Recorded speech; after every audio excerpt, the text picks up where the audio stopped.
Hey guys, I've said some pretty negative stuff about 3D printing. I think I called it a waste of plastic, and I stand by that. Most of the time when I see guys doing 3D printing in the gun space, it's just like 3D printing everywhere else. It's an endless series of test prints of like a napkin ring or something, always with the excuse of like, oh, I'm just getting the bed leveled, or oh, I'm just testing different types of plastic or different heat levels, stuff like that.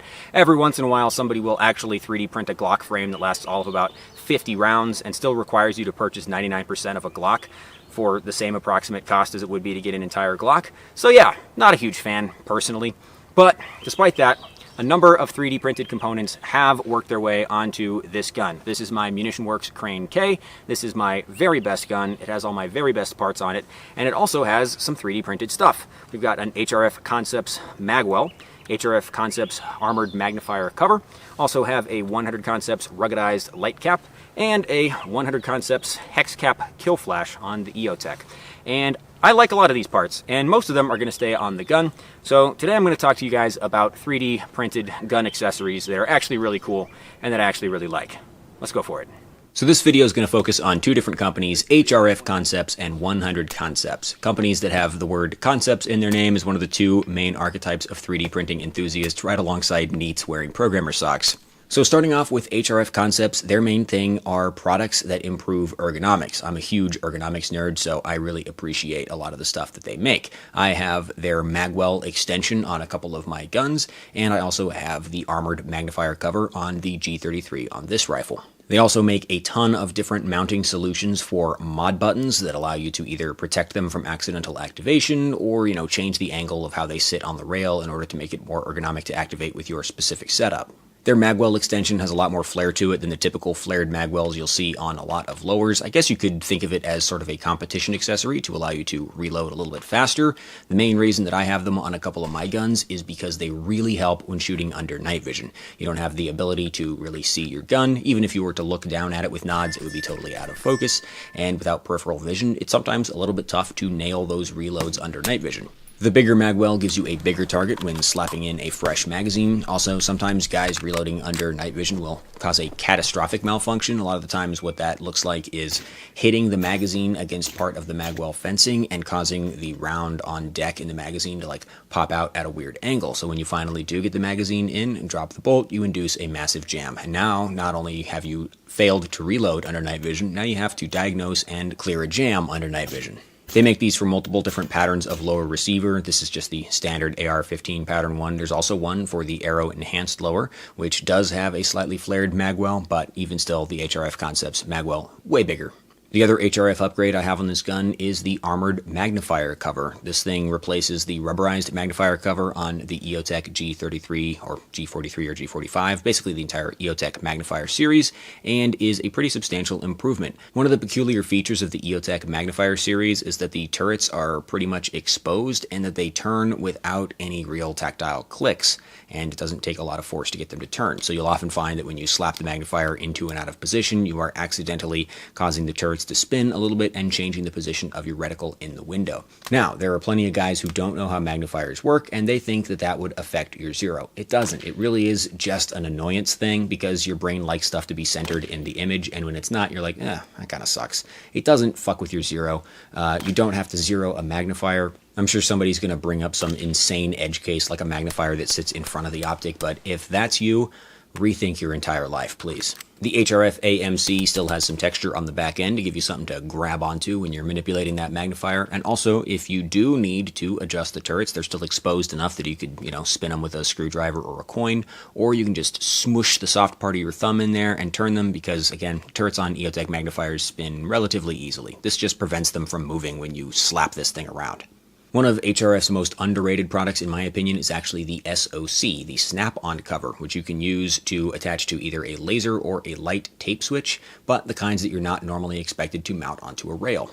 They have a version for the Surefire ST07 tape switch, which not only allows it to mount to a Picatinny rail, but also protects it very well from accidental activation. The ST07 also has a much larger contact patch than like a mod button light, so you may still prefer it, depending on how you like to set up your guns.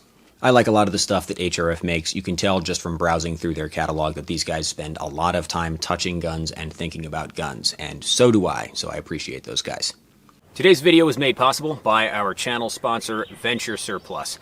I don't usually do these in-field ad reads because when I script them out, I can get all the information across in a much shorter, clearer way. But we're going in-field today just because I kind of wanted to talk about something that's not like a specific product on Venture's website. It's just the general concept that getting yourself into a new hobby can be really expensive, at least all the hobbies that we tend to talk about here, which are just so gear intensive. So camping, backpacking, shooting, tactical gear, all that stuff, very expensive. And odds are that if you're doing one of those things, you're probably doing more than one of those things. So I understand trying to get into a new hobby is really expensive because it's difficult to get some of the gear and start right away. You can't just say, oh, I'm going to get a tent now and a sleeping bag later. Doesn't really work like that. You kind of need it all before you can even start. So that's the beauty of something like Venture Surplus. Those guys have a whole ton of good gear. It's extremely high quality and extremely affordable.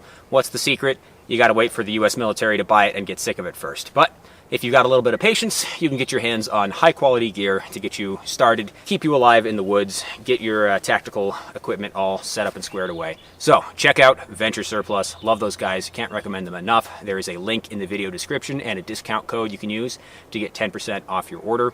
Thanks so much to those guys for supporting this channel. They really are awesome guys. You should check them out on their YouTube channel.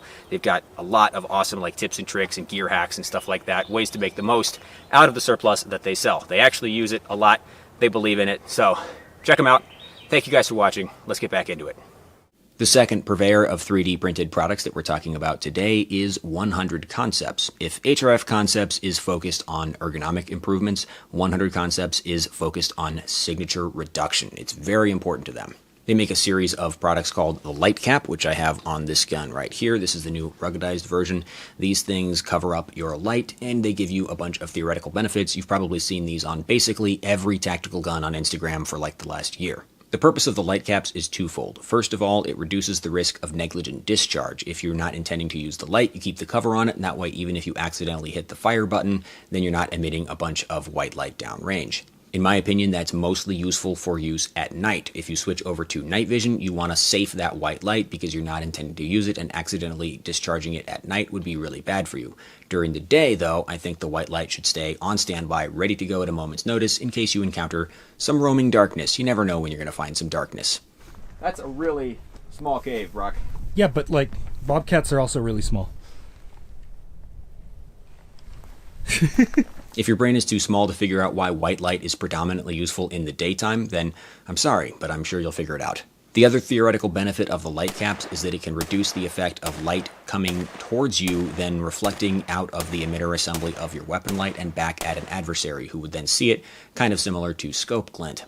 The reflector assemblies on weapon lights are getting bigger and more effective because people are demanding more candela from them, and that does mean that any light that's shown into the light from the front is probably going to bounce around in the reflector assembly and shine back out and look pretty conspicuous.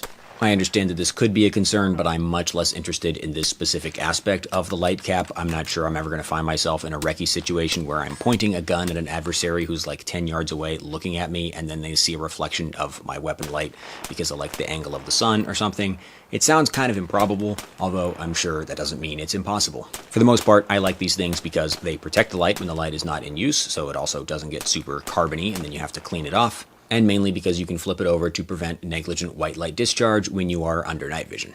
The other side of 100 Concepts' obsession with signature reduction comes in the form of their scope caps, their hex caps, and so on and so forth. These are basically kill flashes for all manner of optics.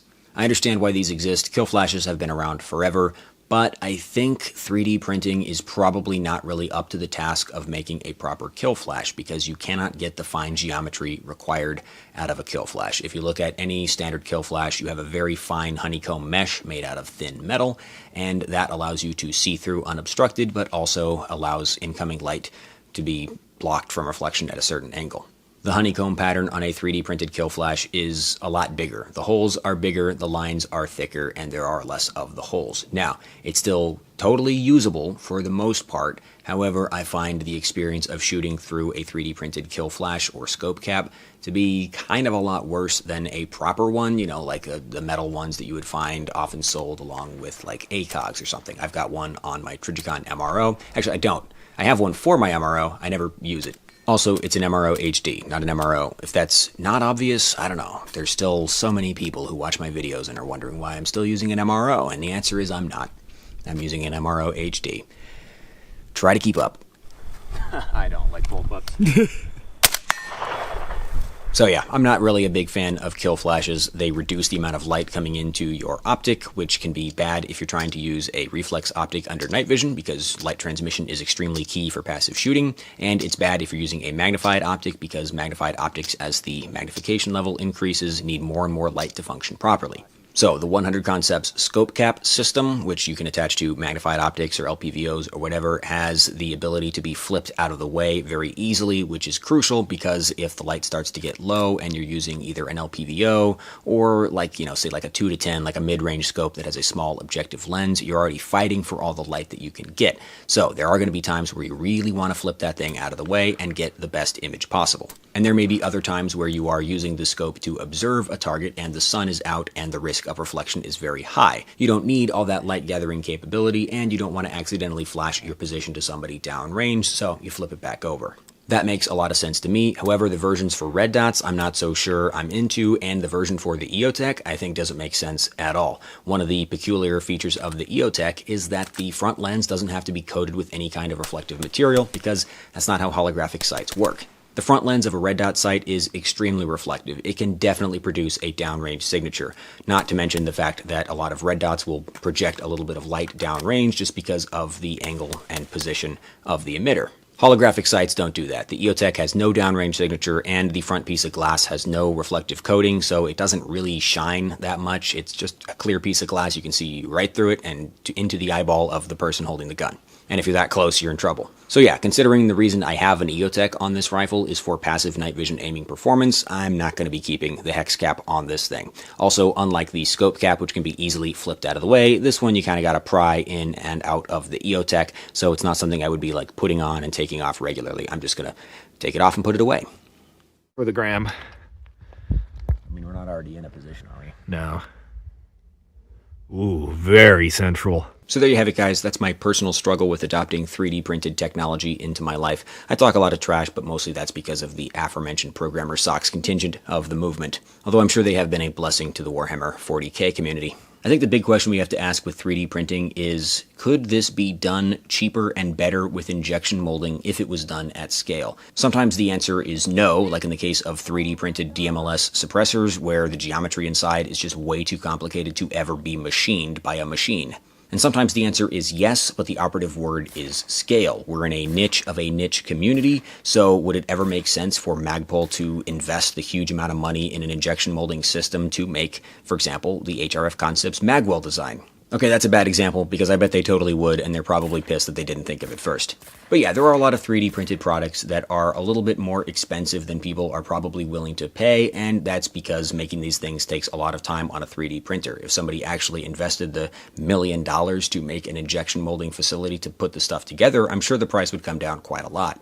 Most of these products from companies like HRF Concepts and 100 Concepts and all the other concepts really only appeal to the ergonomically obsessed tactical freaks out there. But that's why I like them so much. Anyway, thank you guys very much for watching. If you'd like to support the channel, please subscribe and check out the links in the video description. You can support this channel directly on Subscribestar to get access to some bonus content, early videos, stuff like that. You can also support me by supporting my sponsors. They are companies that I know very well and have a lot of trust in. Let me know in the comments if you have any questions, and I'll see you guys next time.